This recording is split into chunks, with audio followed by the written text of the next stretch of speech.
Hi, welcome to our channel of IGNOU audiobooks, Indira Gandhi National Open University, School of Social Work, SOSW, Certificate Programs, Certificate in Family Education, CAFE, BFEE, 102 Elective on Family Education, Block-1 Social Institution of Marriage, Unit 1 Marriage and Family, Choosing Life Partner, 1.0 Objectives. The purpose of the units to develop a deeper understanding of marriage and family.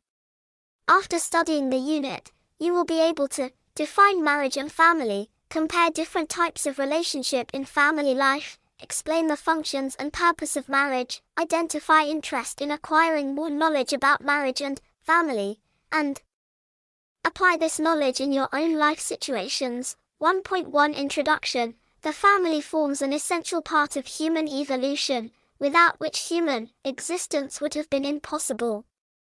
The human infant may be perhaps the most helpless creature at the time of birth.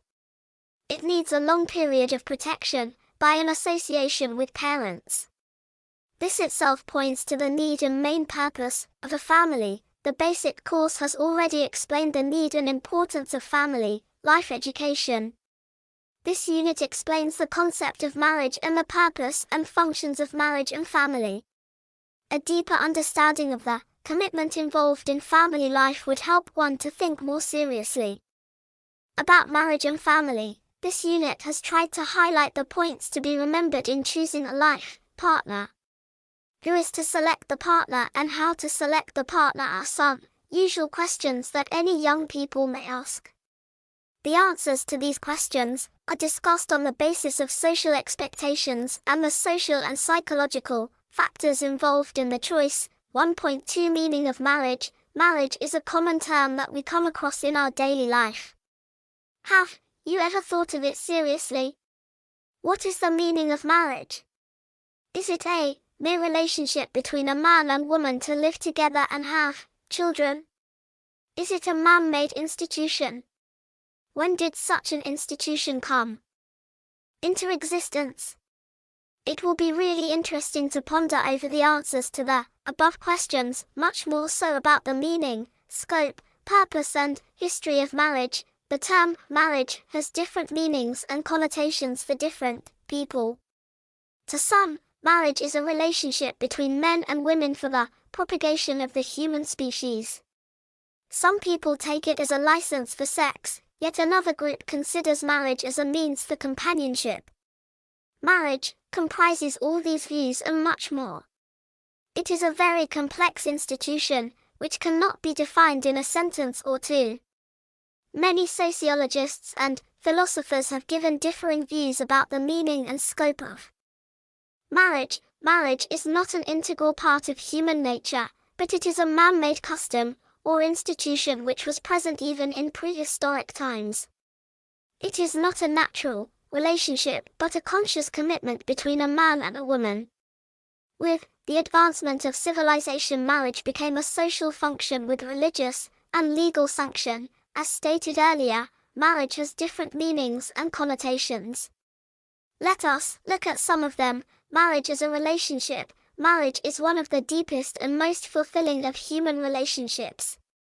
It has existed in varying forms throughout the history of man, responding to the fundamental needs and social aspirations of each generation. Marriage as an institution. Marriage is a union of man and woman, their bodies, minds and souls, emotions and desires. The essence of this union is love. Marriage is considered to be a primary relationship, because it is a personal relationship between the partners. Newton gives a beautiful explanation of marriage. He says woman is water and man is clay, and the clay holds the water and gives it substance in which water moves and lives and has its full being. The biological aspect of marriage. The animal mates, but man marries. Looking from the biological point of view, we can say that mating is a biological matter, while marriage is a social affair. The sex instinct is one of the basic instincts for reproduction. In the case of man, however, from the beginning of society, this instinct has been subjected to distinct regulations and control. Marriage may be defined as the mechanism of regulation and control of biological reproduction. In the animal kingdom, there are no definite rules for mating because they have no society and social norms. But in human society, there are various kinds of social controls, religious limitations, and even laws of marriage. For human beings, the sex relations are allowed within certain permitted limits. Marriage is a holy, sanctifying, lifelong, comprehensive, loving union of a man and a woman, leading to the procreation of children, the social aspects of marriage. We have seen that there are certain biological aspects of human marriage, while there are more social aspects in it. These social aspects are most important in human society. The basic factor in marriage is love. True love between the man and woman in marriage is a complete giving of one to another. There should be a union of the souls and minds.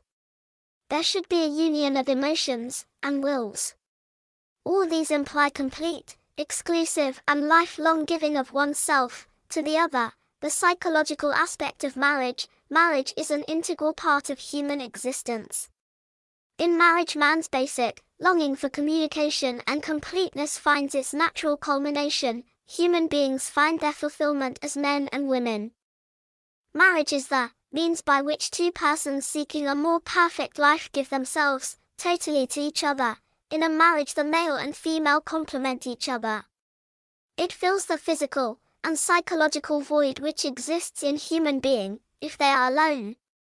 Marriage makes possible the satisfaction of the strong and natural tendency of male and female to be together in the union for which nature has designed them. The legal aspect of marriage. The union between man and woman must be legitimate.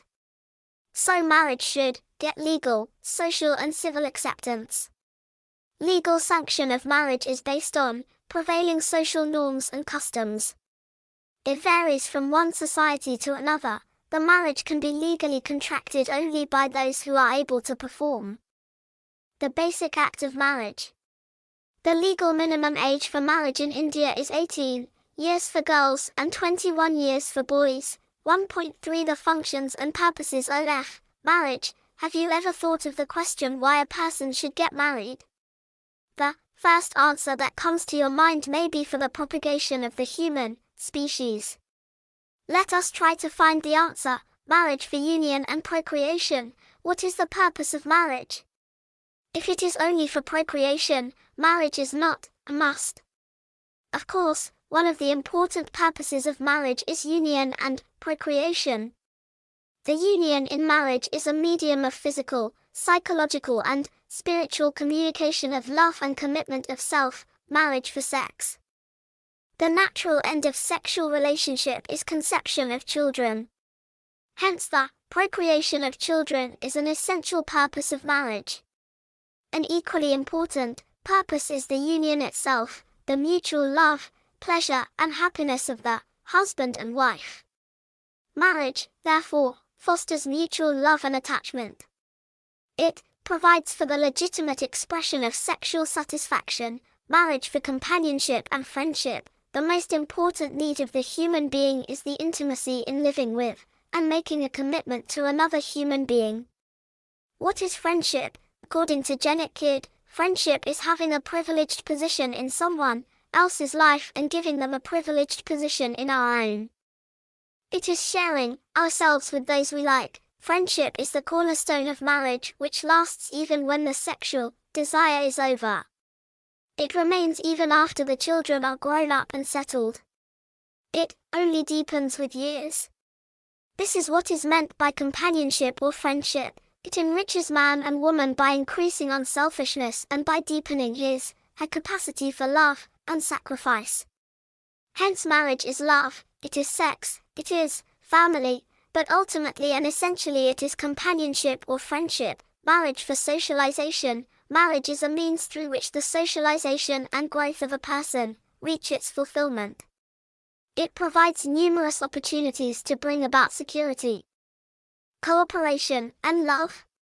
Another purpose of marriage is to create a family to provide the natural environment in which a person can realize himself, herself, and reach out to others in an attitude of dedication and service. It gives society a firm base, and children a stable environment to grow. Marriage for matured relationship. Still another purpose of marriage is attainment of maturity through the establishment of relationships in marriage. Rearing and educating the children also is a purpose of marriage. The parent-child relationship is an intimate relationship. Some practical purposes or utilitarian aspects of marriage. 1. It ensures security to women who have to undergo long periods of pregnancy. 2. It provides security to the offspring. 3. It ensures the health life which gives stability to society. 4. It makes society more cohesive through relationships. 5. It simplifies blood relationships. 1 point for the historical development of marriage. It is interesting to study the historical development of marriage. When did it commence? How did it attain its present structure and status? It is not easy to get the facts about marriage in the prehistoric era. We have to depend upon the studies of anthropologists and other available details of folklore and traditions. Even though the religious books mention marriage, we cannot conclude that marriage came into existence with the beginning of human life on Earth. In the prehistoric ages, people lived like animals and there were no social norms and rules to guide them. But gradually, due to his superiority over the animals, man began to formulate some social patterns of behavior. In the early stages of human life, sexual life and procreation was a natural process. The earth was not owned by anybody. Nobody bothered to own the land. But gradually man began to cultivate the land and came to know about the productivity of the soil. This knowledge motivated him to own the land. This also led to many disputes and fights for the ownership of land. Finally, they reached an agreement with regard to some type of control or laws about the ownership of land.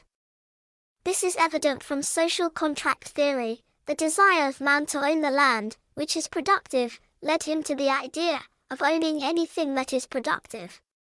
Knowing that the woman can procreate children, men tried to own more women and thereby get more and more children.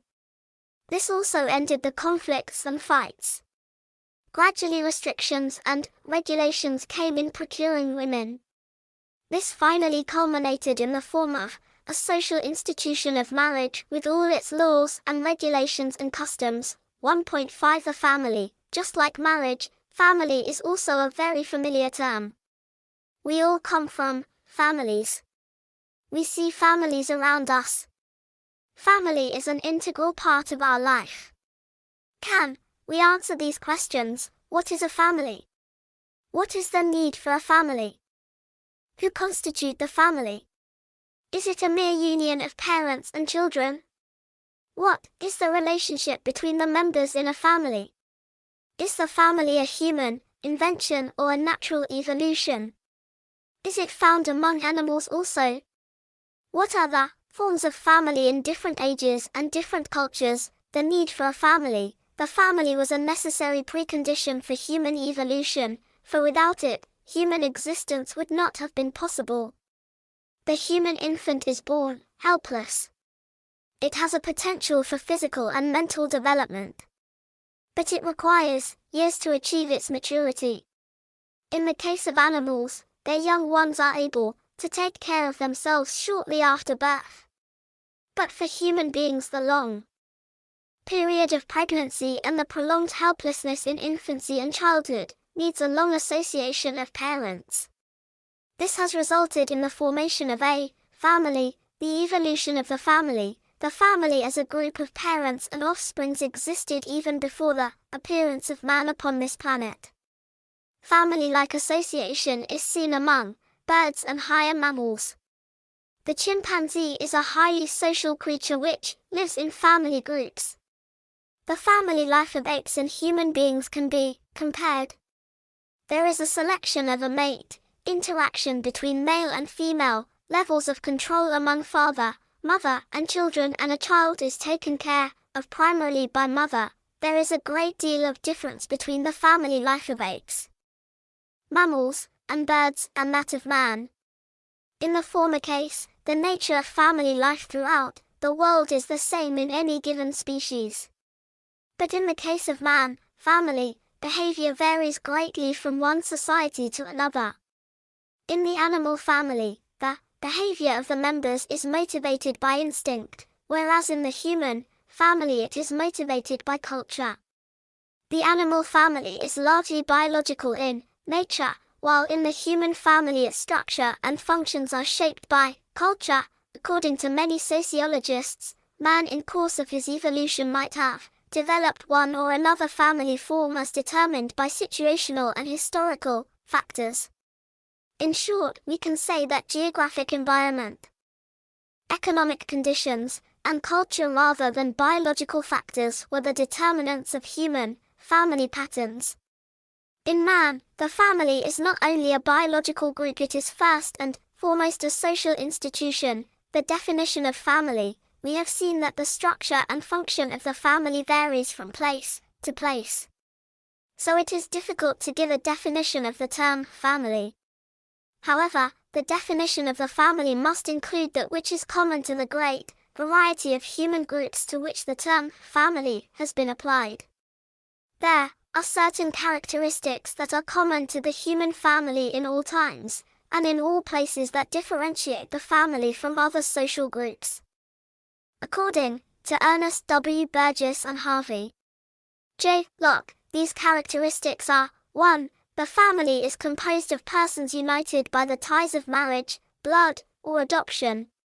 The bond between husband and wife is that of marriage, and the relationship between parents and children is generally that of blood, and sometimes that of adoption. 2. The members of the family typically live together under one roof and constitute a single household. Sometimes, as in the past, the household is large, consisting of 3 or 4 or even 5 generations. Today the household is small, consisting of the husband and wife with or without 1 or 2 children. 3. The family is a unity of interacting and intercommunicating persons. They play the roles of husband and wife, father and mother, son and daughter, brother and sister. These roles are defined by the community. 4. The family maintains a common culture derived mainly from the general culture.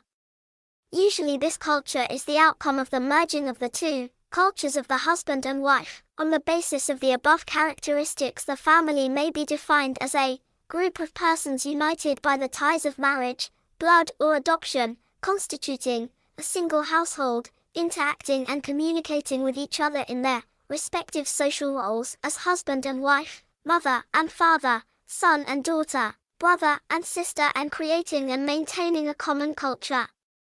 A family is a community of people living together in an environment which is a center of healing, a place where one can live, where one can admit one's frustrations, stupidities, and anger to people who do not retaliate. It is in the school of everyday family life, with all masks dropped and hypocrisies exposed, that man, woman and child acquire the potential to know what it is to be truly human, and fully human. People have tried alternative arrangements for a family, but none of them are as efficient as a family. Children thrive best when they have a father and mother to love and protect them in a home. The parents also need the lifelong commitment in which love is proved. The Indian family, the family system all over the world are changing today, and family relations are becoming weaker and weaker day by day. The influence of the family over the children is weakening due to the great social, political and economic changes. In the midst of these changes, India still has a time-tested heritage of stable family structure. It is still the basic unit of our society and the medium of cultural transmission. The family still holds its solidarity and plays an important role in the formation of values in our society. In spite of the solidarity in the Indian families, a salient social transformation is taking place in the Indian families also, with the empowerment of women. And the women getting more and more educated, the traditional family patterns are gradually disappearing. Modernization has its roots in westernization, and it has questioned the traditional family values and structures. Parental influence is also weakening day by day. The religious and moral values present in the family are giving way to secular and pragmatic values. 1.6 Types of family pattern. The three chief historical stages in the evolution of the family are I. The large patriarchal family characteristic of ancient society. 2.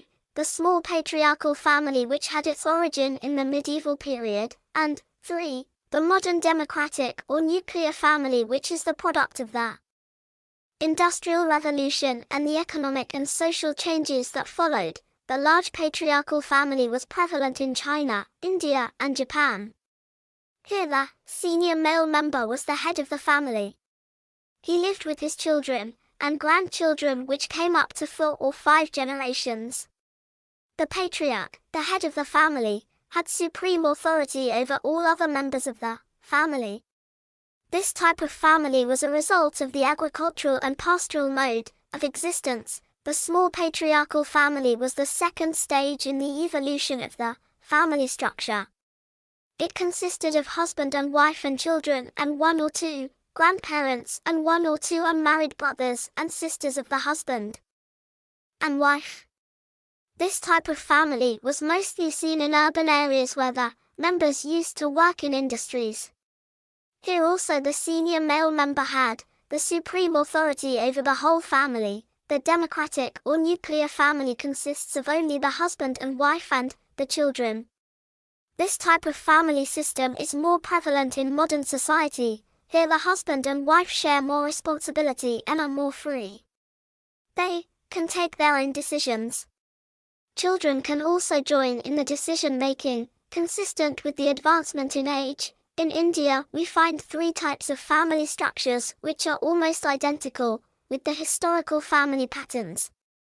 They are 1. The large joint family, 2. The nuclear family, and 3. The stem or extended family, joint family. The large joint family is almost like the large patriarchal family where 3 or 4 generations of parents and offsprings live together. This is mostly seen in rural areas.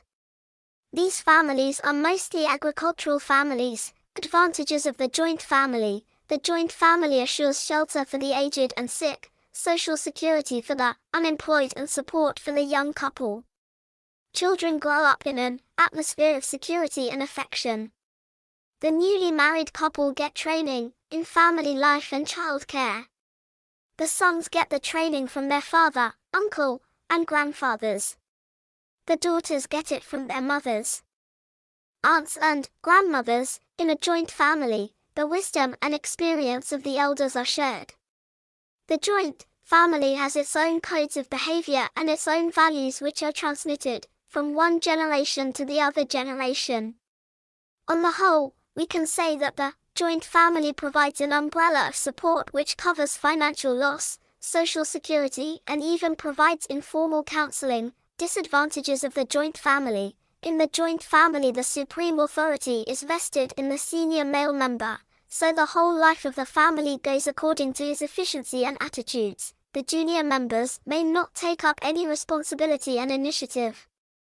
There is no freedom for the individuals, especially women. The head of the family may not be able to adjust to the social changes that are taking place outside the family. There will be a perpetuation of old customs and values. Nuclear family. In a nuclear family, the husband and wife live with their children. This is mostly seen in urban areas. Both the husband and wife may be earning members in such families. Advantages. The husband and wife have the full freedom to act according to their own ideas. There is more financial security and individual freedom. This type of families can easily adapt to social changes. There is more responsibility and initiative for all the members. Disadvantages. There is nobody to help and guide the members, especially when some conflict arises. The practical wisdom and emotional security offered by the joint family is lacking in a nuclear family. There is nobody to look after the children. Children miss the protection and affection of grandparents. Working mothers are forced to leave the children either with the servants or in a daycare center. the stem or extended family. This is midway between the joint family and the nuclear family. The husband, wife and children live with one of their grandparents. Advantages: this type of family has all the advantages of the joint family and the nuclear family, provided the grandparents do not dominate. Children are looked after properly. Grandparents also may not feel the loneliness and will be happy with their children and grandchildren. Parents can give all the security and guidance to their son and daughter who are newly married. Disadvantages: if the parents who live with their son, daughter are too dominating, the young couple may lose their freedom and individuality. There are chances of problems with in-laws. For growth in marriage, it is desirable that the couple live on their own. Each system of family has its own advantages and disadvantages. But if the members are cooperative and have concern for each other, the disadvantages can be reduced to the minimum. The newly married couple who start their family life should have the freedom and initiative of a nuclear family and the emotional security and practical wisdom of a joint family. They should have the feeling of the home where one has full relaxation and recreation and can live without masks. Functions of the family. The family is the basic unit of society. Today's family faces a lot of problems due to the social changes. In spite of the problems in the family, it continues to exist because it meets the needs of children, adults, and society at large. The family provides for the reproduction of the race, passes on the cultural heritage of the group, provides physical security, protection, and the material opportunities for living and growth, meets the deep emotional needs of both children and adults, and provides for their social, emotional, intellectual and spiritual development, develops in its members socially desirable character traits and acceptable moral standards, develops an orderly system of living among its members with provision for eating, sleeping, school, work, etc., and develops sound relationships among members of the family and between them and their neighbors. The family thus meets the basic physiological and psychological needs of its members. The social role of the family. Apart from the above functions, the family has a social role also. The family, being the basic unit of society, has a vital and organic link with society. It is from the family that the citizens come, and it is within the family that they find the first school of social virtues. The family is the bridge between the child and society. In the family, the child learns mutual respect, concern for others, generous service, deep solidarity, personal responsibility, etc. These are the basic steps of social life. The family is thus the most effective means of humanizing and personalizing society. The family is the custodian and transmitter of values. Society should also respect and foster the family. The family is the very first cell in the social structure and the very first social union, which is indispensable. The so-called developed countries have now realized the fact that their broken families are heading towards a great social disaster, so they are exhorting the parents to strengthen the family ties. Marriage and family are a union for which there is no substitute. Nothing can take their place. You can even say, as the families are, so will mankind be. 1.7 Choosing a partner. Now that you have learned so much about marriage and family, you will be in a position to answer the question, how will you choose your partner for life? Marriage is a lifelong commitment and relationship, and hence the selection of a partner is very important. The choice of an ideal partner is one of the basic requirements for a successful marriage. Suppose you are going for a journey. You would like to have a companion who is agreeable to you in all respects.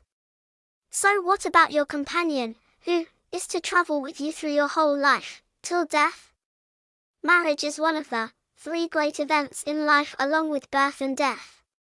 Birth just happens and death is beyond our control. Marriage is, however, something which can be decided. We can decide whom to marry and when to marry. There is a common saying among the Arabs, if you want to select a horse, select from among 100 horses. If it is a friend, it should be one among 1,000. But if it is a wife, it should be from thousands. This implies the importance of choosing a partner in marriage. It should not be a casual or careless selection. It should be a long thought-out process. Very few people are inclined to analyze the factors that are to be looked into in selecting a partner. There is a common belief that marriages are made in heaven, or it is fate, luck, or providence. But this issue of choice of spouse is not something to be completely left to fate or luck. A scientific approach is necessary in the selection. There are certain determinants for mate selection. The patterns of arrangement for the selection of the mate differ from culture to culture. In certain cultures, marriage is primarily a social and economic arrangement between two families. Here the choice of the mate is still the responsibility of the parents. Parents select the bride or bridegroom for their children. The young couple have little choice in this matter. They may not have the opportunity to become acquainted before the wedding. This type of marriage is known as arranged marriage. Arranged marriages are now giving way to selection by the young people themselves. Both procedures have their advantages and disadvantages. Mate selection, when arranged by parents, stressed social and economic considerations. They minimized or even ignored the sentiments of love and interpersonal relations of the young people. The youngsters make the choice on the basis of compatibility and personal attraction. They may not conform to parental standards like caste, religion, economic security, etc. The best pattern is to let the young people find out their own mates with the guidance and consent of the parents. This pattern is known as guided choice. Anyway, parents should guide their children without showing too much worry or haste. Allow the young people to decide on their partners as far as they can, but in every case, their elders should be the controlling factor. At the same time, parents should not give the impression that they have a ready-made decision in their minds. Youngsters on their part should rely on their parents. Recognizing their experience and their sincere desire for the good of their children, as said earlier, marriage is a lifelong relationship and commitment. There are certain qualities or social expectations that are commonly appreciated in a partner. There should be compatibility between the partners in maturity, health, behavior patterns or character, caste and religion, economic status, education, and intelligence, attitudes, and values, or the basic orientation to life, etc. Let us consider them one by one. Maturity. Under maturity come physical maturity, emotional maturity, and social and intellectual maturity. Maturity is a term which comprises many things. When we say that the partner should have the maturity for a married life, it means the ability to take up the full responsibility of a family. Age is one important factor that comes under physical maturity. According to the Indian Marriage Act, the minimum age for marriage for women is 18 and for man is 21. But from practical experience it is seen that the ideal age for women is 21 to 24 and for man is 25 to 30. By that time they are physically mature and emotionally stable.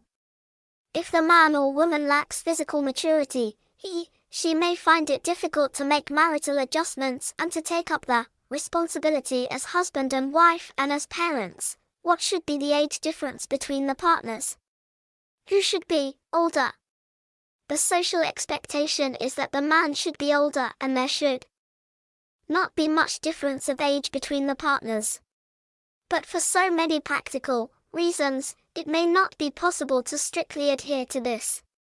Still, it is always good to stick on to these expectations to avoid further complications later on. One of the reasons for marital breakdown is the great or wide disparity of age between husband and wife. Emotional maturity. It consists of the ability to control one's emotions and passions. Emotional maturity helps to develop self-restraint and the attitude of self-sacrifice. These are the essential requisites for a happy married life. Emotional maturity can be tested only at the times of crisis. He will adapt his course of action, overcome obstacles and accept the inevitable with grace and calmness. To an immature person, any frustration may bring about temper tantrums. An emotionally matured person is able to avoid frequent bad mood and has the ability to establish and maintain personal relationships. He is able to endure normal discomforts and disappointments and to overcome suspicion and jealousy. In short, he has the ability to give and receive, that is, ability to love. Empathy is another characteristic of an emotionally matured person. It is ability to perceive the feelings of others. It involves the willingness to recognize the needs of others and to assume the responsibility of meeting them. Getting married means taking up a responsibility for a lifetime. The partners have to meet each other's needs, bring up children, support the family financially, and look after the members of the family. Lifelong commitment is one feature of the responsibility of marriage. It is related to the stability that comes with maturity. The clear sign of emotional maturity is the ability to reflect before speaking and the readiness to talk with others.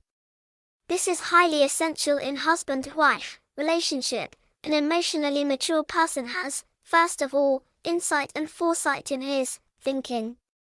He can evaluate himself as well as the world around him in a realistic manner. He can also face the facts of life realistically and anticipate the results of his action. He develops a sense of independence. He is able to make his own judgments and decisions. The maturity which marriage requires is not the achievement of one day. Emotional maturity can be achieved only by the satisfaction of the various needs of the child at each stage of development. Proper disciplining of emotions is necessary during the childhood for attaining emotional maturity, which results in self-confidence, self-control, and affectional maturity. What is affectional maturity? It may be an unfamiliar term for you. It is the capacity to relate with people of different groups. The infant is at first interested in himself, herself, or her mother. This interest is then shifted to playmates of his own sex during school age and to the opposite sex during adolescence. When the person comes to maturity, the affectional maturity is towards his partner.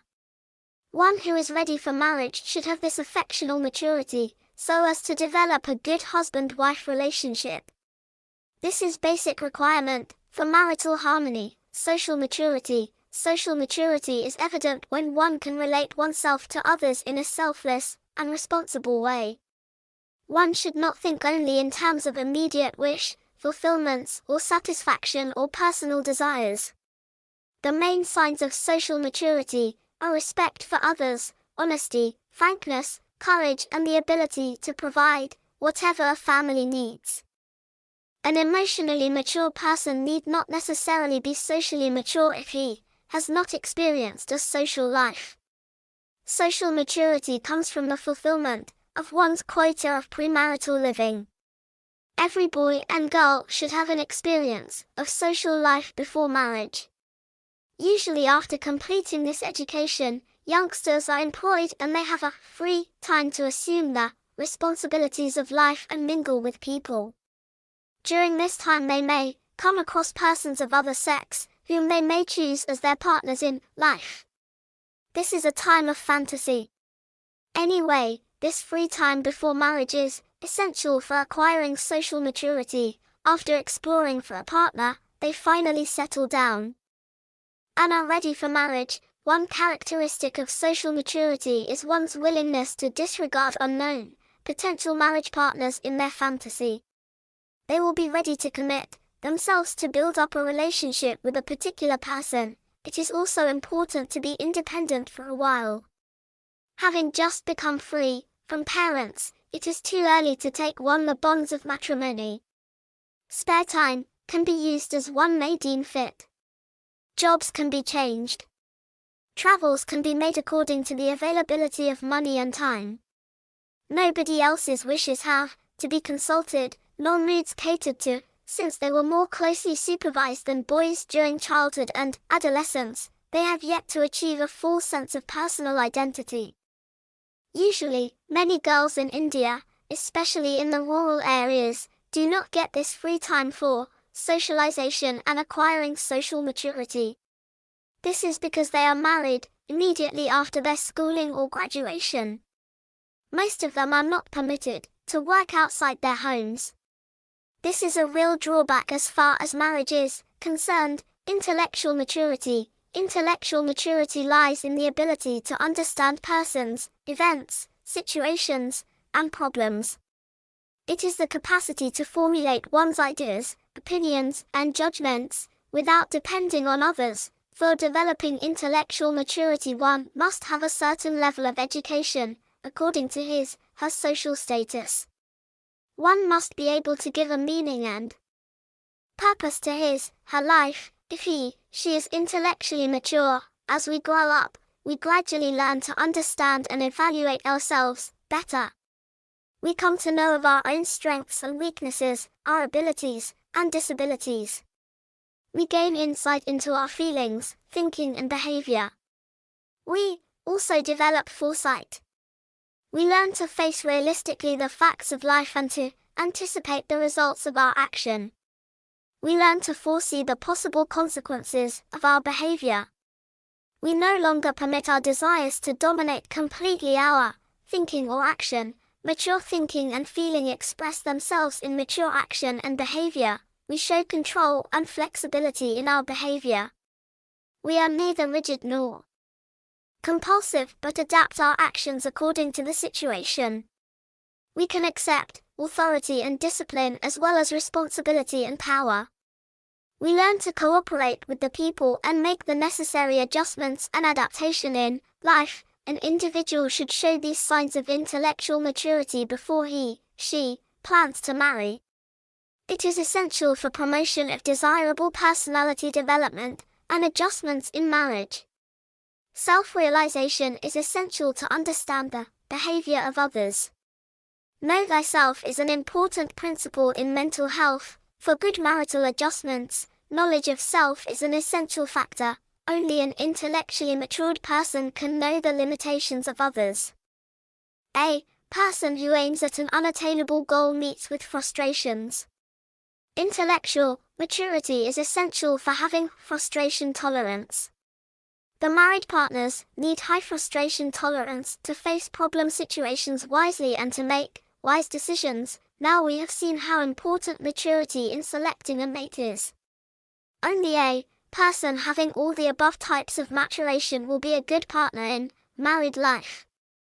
Often it is not easy to evaluate correctly the herself in the best, hiding the negative aspects on her personality. Therefore in mate selection, it is necessary to go beyond the external appearance and behavior. You will have to closely observe the behavior of the person in different situation and circumstances. How a person acts in a crisis or a critical situation will show her real self and maturity, health and physical structure. A happy married life is very closely related to the health of the partners. So, this is an important factor to be looked into in selecting a mate. The parents should be healthy to have children of good health. In some Western countries, the partners have to produce a medical certificate before marriage. This is ideal, especially to eliminate people with hereditary diseases. It is advisable not to have marriage relations between persons having a close blood relationship. The children born from such couples may have hereditary diseases of both the families. It is also necessary to look out for the Rh factor of the blood. If the husband and wife have different Rh groups i.e. positive and negative, it may affect the children.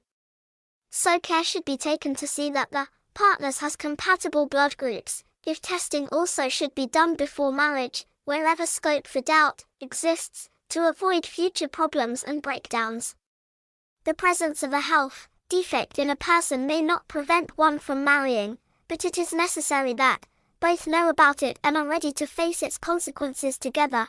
Physical structure is another factor in the selection of mate. There should not be much disparity in physical structure, height, weight, etc., color and general appearance. However, physical attraction or physical expectation in the Indian context is that the husband should have a bigger structure than the wife. Regarding general beauty, the usual practice is that woman's beauty is more looked into than a man's. In a man, manliness is the usual criteria that is looked for. Physical appearance and beauty are relative terms and vary according to cultures. This is not a very important factor in selecting a mate. Anyway, beauty should not be the main criteria for selection. There is a Chinese proverb: marrying a woman only on the basis of her beauty is like buying a building merely by looking at the outside painting. Young people give too much importance to this criteria, which is not wise. Behavior patterns or character and conduct. If you want to enroll for any course, you need a character or conduct certificate in order to enter into a profession. Also, very often you need a conduct certificate, but to get married, do you produce any conduct certificate? Unfortunately, many persons do not give enough importance to this aspect, which is one of the most important criteria for mate selection. Even if your partner has all the other physical qualities, economic and social status and education, if his character is not satisfactory, married life will be a real hell. At the same time, even if there is disparity in age, caste, religion, education, etc., and the partner has good character, the marriage will still work. Character in married life means goodwill, sense of humor, the ability to love, honesty, responsibility, concern for others, give and take attitudes, cheerfulness, discipline, faith in God, fidelity, openness, values in life, etc. The couple has a long life before them to spend together. Much of their happiness will depend upon their ability to share, to agree and to work together. All this presupposes in them the presence of strong similarities with regard to basic concepts of life. There is no doubt that a certain amount of differences can be useful to enrich the partners. But ultimately the person who shows more similarities should be considered as the best mate. According to the perspectives in psychology, a person's character is formed during his/her early years of life. So his/her family is mainly responsible for character formation. As in the case of maturity, it is very difficult to assess the character of a person with whom we do not have an intimate personal relationship. In choosing a partner, this is not always possible. His/her family, relationships and the life of the family can be taken as one of the important sources for assessing the character. Persons brought up in unhappy, insecure, and broken families may have many personality disorders and peculiar behavior patterns. Some parents consider marriage as a solution for the behavior problems of their children, especially sons. A drunkard, a drug addict or a criminal may marry a poor girl having low socioeconomic status. The poor girl is supposed to change the prodigal son.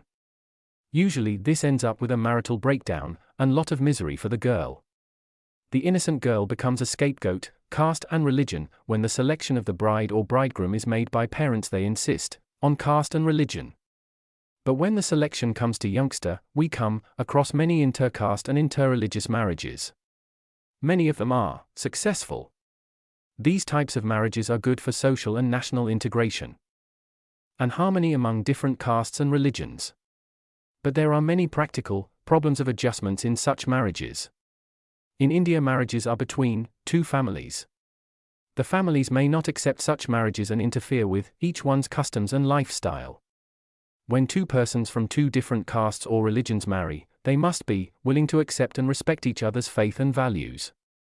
Usually the problem comes with the birth of a child. Both the parents will consciously or unconsciously try to practice his/her own customs and values, which result in a conflict for the children. If both parents are strictly secular, such problems can be eliminated to some extent. It is safer to choose a mate from the same caste, religion, and culture. Even in the developed countries, where mate selection is done mostly by couples, preferences are for mates from the same race, religion and culture, social and economic status. The partners should have, as far as possible, the same economic and social status. The family should have a stable income to pull on. Today, dowry has become a great social problem in India. Men are demanding huge amounts of money from the wife's home. Many bride burnings are due to the problems of dowry. Of course, the girl should have an equal share of her father's wealth. Usually this share is handed over to the boy at the time of marriage. In many cases, the wife has no say about the dowry money, and it is considered as the property of the husband and his family. In many marriages, dowry is the main criteria for selecting the wife. This is very unfortunate. The partners should have the financial stability to establish and run a family. But the whole financial assistance should not be expected from the wife's family. As far as possible, the wife also should have an independent income. Marrying a person who is very much above or below the economic and social status may cause many adjustment problems for both the partners. In many love marriages, economic disparity may not be looked into, which may result in marital problems later on. It is very difficult for love to flourish in a poor circumstance. Education and intelligence. There should not be much disparity in these factors. In Indian villages, most women are still illiterate. Men do not consider literacy as a prerequisite for marriage. This is a very sad state of affairs. Women should be educated to be intelligent wives and efficient home managers. An educated mother is the best insurance for the education of her children. As in the case of physical structure, men in India prefer partners with equal or a little lower level of education. If the wife is more educated, the husband may develop an inferiority complex regarding intelligence. Both the partners should be intelligent enough to manage a home. Intellectual companionship between the partners is a very important factor which is not given adequate emphasis in Indian marriages. It is not advisable to marry persons who are mentally retarded. The intelligence of the parents will be inherited by children to a very large extent. So intelligence is an important factor in mate selection. Attitudes and values, a basic orientation to life. Areas where strong similarity is required are attitudes and values and the basic orientation to life. These include goals, values, religious convictions, and general ideas about justice, honesty, truth, etc. A simple tolerance of others' beliefs or conceptions is not enough to establish a lifelong partnership. The partners should fully agree with the idea of marriage, its meaning and purpose. It is very important for them to have the same concept about fidelity, reciprocal roles in the family, sex, children, and in-laws. It is good to have a spontaneous agreement in fields such as entertainment, participation in cultural, social, and political activity, religious practices, and community life. Temperamental compatibility of the mates prevents problems in marriages.